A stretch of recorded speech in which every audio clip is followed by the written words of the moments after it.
It's been a minute since the last update, but if you've ever shaved an engine bay, you know the prep work dictates the final product. Over the last month, we completely stripped back the old dolphin glaze to get down to a perfectly clean canvas. After doing my homework and talking with some pros, we are finally ready to lay down the Everglass short strand and start sculpting the bay. Let's get into it. What's up everyone? It has been a while since we last did an update on the build. To be totally honest, I really didn't feel like just uploading 2 to 3 videos of me just applying the Everglass short strand reinforced body filler and sanding. Unfortunately, Everglass is not something you can just apply a single time and call it good.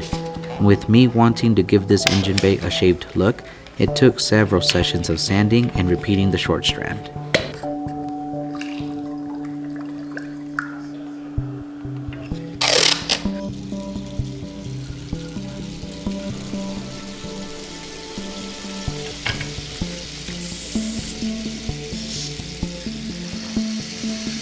I start by deep cleaning the engine bay one last time before laying the short strand reinforced body filler. I use compressed air and then go through with a wet towel using wax and grease remover. For those who don't know, it is crucial after the wax and grease remover to go through it all with a dry towel. I really should be wearing a mask here because the fumes were super strong.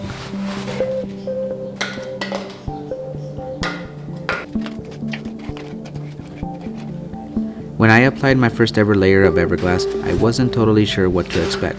First thing I noticed, it's super thick.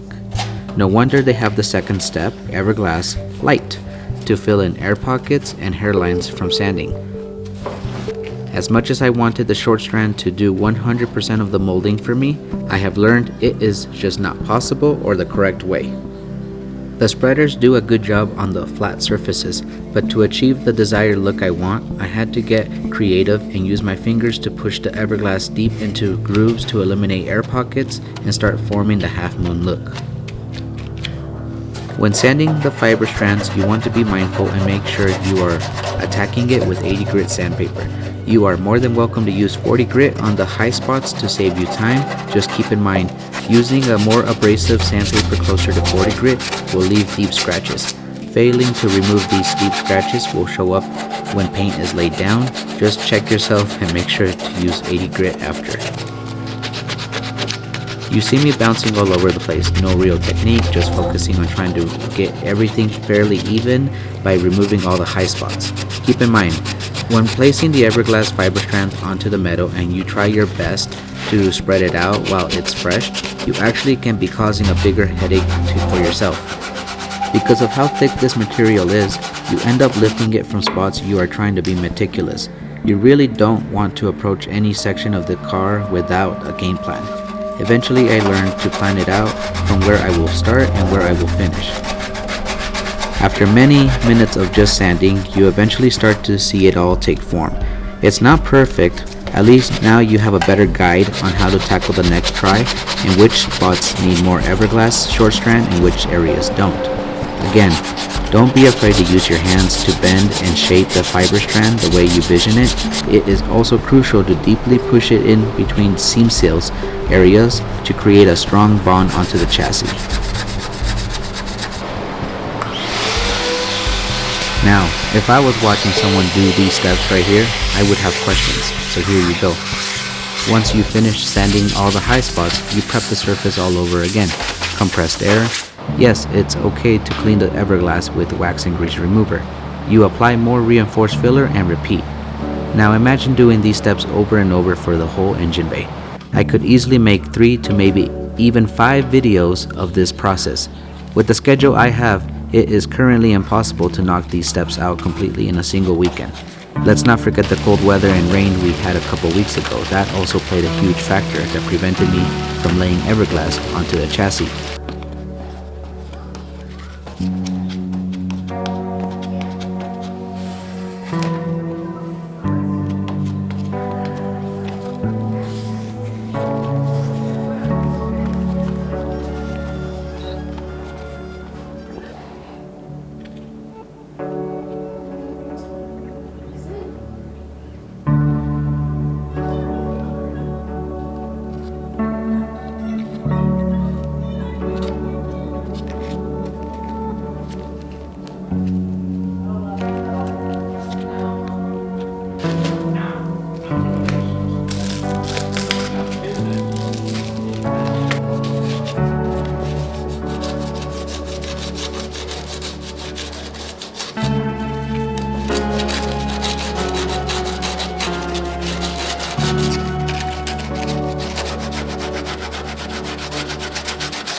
Now, you might be looking at this and asking yourself, why?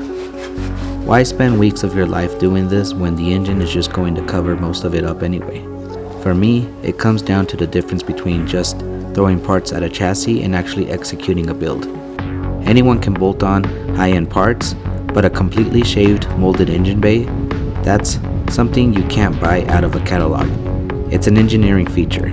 When you eliminate all the factory clutter and structural dimples and all the messy seam lines, you are creating a blank canvas. It forces the viewer to focus entirely on the engine itself. It sets a build apart because it shows a level of master craftsmanship and absolute patience that most people just aren't willing to put in. It's taking the hidden bones of the car and turning them into a piece of art.